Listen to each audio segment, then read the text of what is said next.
हल्ला केलेला आहे तो कुठल्या उद्देशाने केलेला आहे आणि त्याच्या मागची नक्की कारणं काय, ह्या संपूर्ण प्रकरणाची चौकशी करण्याचे आदेश माननीय मुख्यमंत्री मोदींनी दिलेले आहेत. पुढे काय समितीवर नेमणार वगैरे असं काय आहे का? आपले जिथे स्थानिक जे SP आहेत त्यांना मला वाटतं माननीय मुख्यमंत्री मोदींनी निर्देश दिलेले आहेत. काही संशयितांना ताब्यात घेतल्याची माहिती मिळते. प्रकरण नेमकं किती गंभीर आहे? ज्यांनी हल्ला केलेला आहे त्या व्यक्तीला ताब्यात घेण्यात आलेला आहे. मुळात ही व्यक्ती ही स्वतः त्या गुरुद्वारामध्ये गेल्या 2 वर्षापासून काम करते. गुरुद्वाराची मध्ये ते पाहणी करत असताना त्यांच्यासोबतच ही व्यक्ती तिथे सकाळपासून होती. त्यामुळे असं कोणी बाहेरची व्यक्ती तिथे आपली शिल्याने त्याने हल्ला केला असं नाही. तिथल्या त्या गुरुद्वारामध्येच काम करणारी ही व्यक्ती होती आणि त्यामुळे कदाचित आता त्याच्यामध्ये हा सिक्युरिटी लॅब्स आहे किंवा नाही आहे हे चौकशीच्या अंती आपल्या लक्षात येईल. सुप्रीम कोर्टामध्ये सर सुनावणी सुरू आहे, पक्ष कोणाचा आहे याविषयी.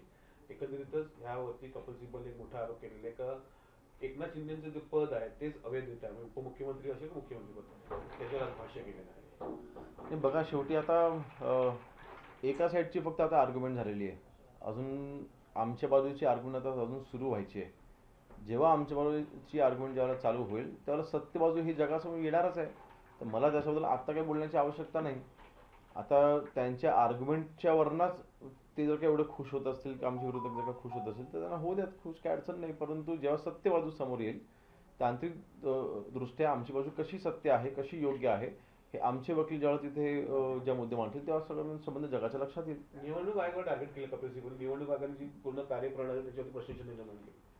तर निवडणूक आयोगाने कुठल्या आधारे निर्णय घेतले, मला वाटतं त्यावेळेला मला आठवतं की निवडणूक आयोगाला तुम्ही निर्णय घेण्यापासून रोखा, त्यांना थांबवा अशा पद्धतीची देखील त्यावेळेला त्यांनी याचिका दाखल केली होती जी कोर्टाने फेटाळली होती. मला वाटतं शेवटी पक्ष हातातून गेल्याचं दुःख हे त्यांच्या मनामध्ये असणं साहजिक आहे. परंतु ह्याच्या मागची मूळ कारणं ही ह्याच्यावर त्यांनी विचार करणं आवश्यक आहे की माझ्याकडनं आमदार तर गेलेच पण अख्खा महाराष्ट्रामधली अख्खी शिवसेना प्रत्येक शिवसैनिक का सोडून गेला हा विचार खरं तर त्यांनी करणं आवश्यक आहे. मला वाटतं ठीक आहे, आता तांत्रिक शेवटी कोर्टामधली आर्ग्युमेंट ही तांत्रिक गोष्टींवरती असते की ते भावनिक नसते.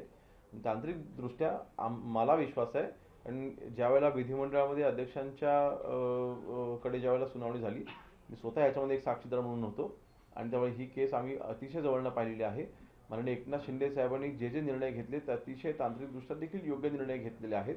त्यामुळे कुठेही आम्हाला अडचण येणार नाही. संजय राऊत म्हणतात की आमची बाजू सक्षम आहे त्यामुळे निकाल सत्याच्या बाजूने लागेल.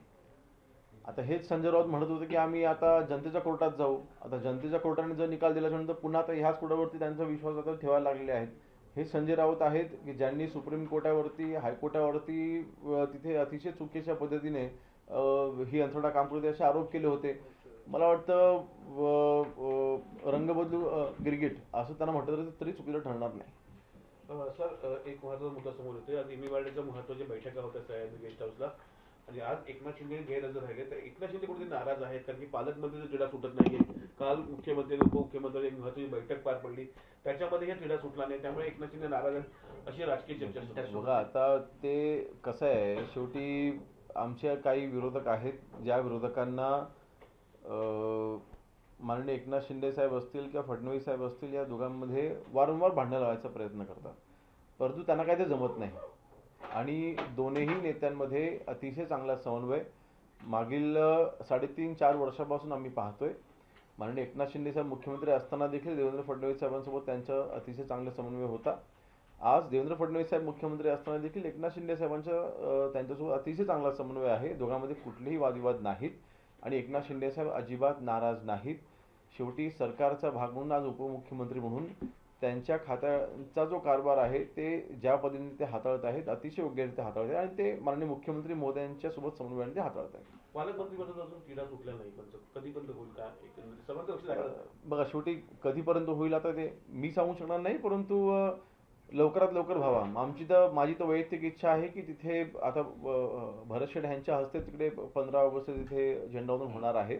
परंतु पालकमंत्री म्हणून तो झेंडावंदन त्यांच्या हस्ते झाला पाहिजे, ध्वजारोहण हा त्यांच्या हस्ते झाला पाहिजे अशी माझी इच्छा आहे. साहेब, एक मांसाहार करणाऱ्यांच्या ताडदेवमधल्या गृहसंकुलात घर मिळणार नाही अशी जाहिरात सोशल मीडियात एका बिल्डरकडून केली, असा व्हिडिओ व्हायरल झाला.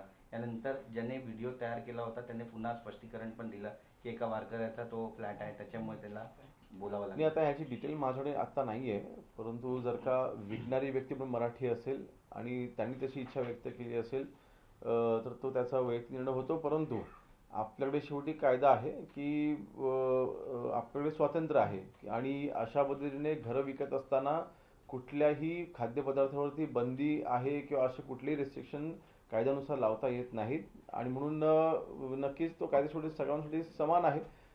ह्याच्यामध्ये कुठलेही राजकारण न करता मला वाटतं ह्या गोष्टी आपण राजकारण न करता पाहिलं पाहिजे. कोणाचा तो वैयक्तिक निर्णय असेल, परंतु कायद्याला धरून जर का नसेल तर तक्रार वगैरे सरकार जर का कोणाची आली तर त्यावरती तशा पद्धतीने कारवाई करता येईल. साहेब, शिवसेनेचं ऑपरेशन टायगर सक्रिय आहे का? कारण आपण पाहतोय की इकडे सुप्रीम कोर्टात सुनावणी सुरू आहे, दुसरीकडे बरेचसे आमदार आपल्या संपर्कात आहेत जे येण्यासाठी इच्छुक आहेत. नाही, मी याही अगोदर सांगितलं होतं की ऑपरेशन टायगर हे तर सातत्याने चालू आहेच, परंतु आम्ही कुणाकडे अप्रोच करत नाही आहोत. विरोधी पक्षामधले असलेले आमदार असू द्यात किंवा लोकप्रतिनिधी असू द्यात किंवा त्यांचे पदाधिकारी असू द्यात, त्यांची इच्छा आहे माननीय एकनाथ शिंदे साहेबांसोबत काम करण्याची आणि त्यांची मागणी आहे की आम्हाला एकनाथ शिंदे साहेबांसोबत काम करायचं आहे. त्यामुळे आम्ही कुठेही कोणालाही समोरनं अप्रोच करत नाही आहोत. जे काय आहे हे लोकप्रतिनिधी हे आम्हाला समोर अप्रोच करतायत. जरांगे पाटील सर वर्षावरती आंदोलन करणार आहे, थेट वर्षा गाठणार आहे. नाही बघा, आम्ही जरांगे पाटील साहेबांना एकच विनंती करू की आपण जो लढा आजपर्यंत देत आलेला आहात त्याला चांगल्या पद्धतीचा प्रतिसाद माननीय एकनाथ शिंदे साहेब मुख्यमंत्री असताना साहेबांनी दिला होता. देवेंद्र फडणवीसांनी देखील मुख्यमंत्री म्हणून अतिशय चांगले निर्णय हे मराठा समाजाच्याकरता घेतलेले आहेत आणि जो काही गैरसमज आहे आपण यावर चर्चा करावी, तो आम्ही नक्कीच दूर करू. प्रश्न राहिला जे काही सर्टिफिकेट्स जे काही इश्यू होत आहेत, दाखले जे काही इश्यू होत आहेत, जिकडे चुकीच्या पद्धतीने दाखले दिले जात असतील तर त्याला वैध ठरवणं हे चुकीचंच होणार आहे. परंतु मला वाटतं माझ्या माहितीप्रमाणे जर का आपण आकडा पाहिला तर मला वाटतं अगदी 95% पेक्षा जास्त दाखले हे वैध ठरवलेले आहेत. त्यामुळे जे काही दाखले अवैध ठरवले आहेत कारण नेमकी काय ती पाहावी लागतील, परंतु कोणावरती अन्याय होणार नाही ह्याची खबरदारी नक्कीच आम्ही घेऊ. कपिल सिब्बल यांनी म्हटलंय की जे व्यक्ती अपात्र होती तिलाच उपमुख्यमंत्री बनवण्यात आलं आणि पक्षामध्ये शिंदेच्या पक्षात घेण्यासाठी ईडी सीबीआय लावण्यात आली आमदारांच्या मागे. आता मी स्वतः माननीय एकनाथ शिंदे साहेबांसोबत त्यावेळेला गेलो होतो. 50 आमदारांमध्ये सर्वात तरुण आमदार, सर्वात कमी वयाचा आमदार मी होतो. माझ्यावरती कुठे ईडीची कुठली चौकशी होती? मला कुठलीच नोटीस नव्हती, माझ्या अगेन्स्ट कुठली एन्क्वायरी चालू नव्हती. मग मी पण गेलो ना. आणि मला वाटतं अशा पद्धतीने फक्त बदनाम करण्याचा प्रयत्न आज तिकडे जे काही आता आर्ग्युमेंट करत असताना कुठल्या विषयावरती आर्ग्युमेंट करायचा हा त्यांचा वैयक्तिक निर्णय आहे, परंतु ईडीमुळे आम्ही हा निर्णय घेतला. आता माझ्यासारखे असे अनेक आमदार आहेत की ज्यांच्या अगेन्स्ट कुठली एन्क्वायरी नसताना देखील त्यांनी माननीय एकनाथ शिंदे साहेबांसोबत जायचा निर्णय घेतला. तर मला वाटतं हे जे आरोप आहे ह्याला कुठली तथ्य नाही. सामाजिक न्याय विभागाचा निधी जवळपास 319 कोटी वर्ग करण्यात आलेला आहे फक्त माझी लाडकी बहीणसाठी, कारण की राज्यामध्ये खळखळाट आहे. मला वाटतं या संबंधित खात्याचे जे मंत्री आहेत तेच त्याच्यावरती बोलू शकतील, परंतु शेवटी प्रत्येक वर्षामध्ये किती निधी हा त्या खात्याकरिता आरक्षित आहे, कारण शेवटी ते आरक्षित असलेला तो निधी असतो, थोडा निधी त्यांना मिळणं अपेक्षित असतं, त्यावरती त्या खात्याचे मंत्री महोदय बोलतील. 36,000 कंपन्या राज्यात बंद आहे, एक माहिती समोर येते, धक्कादायक माहिती समोर येते. आता ह्याची देखील माहिती माझ्याकडे आता उपस्थित नाही. उद्योग मंत्री महोदय याच्यावरती बोलतील. परंतु एक बाब लक्षात घेतली पाहिजे. मला वाटतं लोकसभेमध्ये काही खासदारांनी विचारलेल्या प्रश्नावरती केंद्र सरकारकडे आलेलं उत्तर आहे असं म्हटलं जाते, परंतु ह्यामध्ये महाराष्ट्रामध्ये आपण जर का पाहिलं record break investment, foreign direct investment असू द्यात किंवा लोकल आपले देशांतर्गत असू द्यात, सर्वात जास्त इन्व्हेस्टमेंट ही महाराष्ट्रामध्ये मागील 5 ते 6 वर्षामध्ये आपल्याला येताना दिसलेली आहे. त्यामुळे जेव्हा इन्व्हेस्टमेंट आली तेव्हा कंपन्या आल्याच ना. म्हणून मला वाटतं आता ठीक आहे, तर ह्याच्यामध्ये कुठले लघु उद्योग आहेत की मोठे उद्योग आहेत मला माहिती नाही, परंतु आकडे जे काही सांगतायत त्यामध्ये इन्व्हेस्टमेंट आपल्या महाराष्ट्रामध्ये वाढलेली आहे. परिणामी अर्थातच महाराष्ट्रामध्ये उद्योग हे उलट वाढलेले आहेत, कमी नाही झालेले. साहेब, संजय राऊत यांनी नुकतंच एक विधान केलं आणि त्यामध्ये ते म्हणतात की निवडणूक आयोगानं शेण खाल्लेलं आहे आणि चुकीच्या पद्धतीनं पक्षपाती निर्णय त्यांनी घेतलेला आहे. आता कसं आहे, ज्या वेळेला निवडणूक हरतात त्याच वेळेला निवडणूक आयोगावरती आरोप करायचे. ज्यावेळेला निवडणूक आयोगाने हा निकाल दिला त्यावेळेस देखील हा मेरिटनुसारच दिला, परंतु तरीसुद्धा निवडणूक आयोगावरती त्यावेळेस देखील त्यांनी आरोप केले. परंतु ह्यामध्ये मला वाटतं त्यांची आता ती रडगणं रडायची त्यांची आता ही सवय झालेली आहे. ग्रामपंचायत निवडणूक हरली तरीसुद्धा हे निवडणूक आयोगावरतीच आरोप करत असतात. तर मला वाटतं आता ह्याच्यामध्ये त्यांच्याकडे आरोप करण्याव्यतिरिक्त दुसरं काहीही राहिलेलं नाही. निवडणूक आयोगाला भाजपचा एजंट म्हणून म्हणतायत, याला उत्तर कसं देणार? नाही बघा, शेवटी आज निवडणुका आम्ही जसे जिंकलेलो आहोत तसं आम्ही काही निवडणुका आम्ही हरलेलो देखील आहोत. त्यामुळे असं जरुरी नाही की म्हणजे आम्ही निवडणुका जिंकलो की निवडणूक आयोग तिथं वाईट होतं आणि ते निवडणूक जेव्हा जिंकतात तेव्हा निवडणूक आयोग हे चांगलं होतं.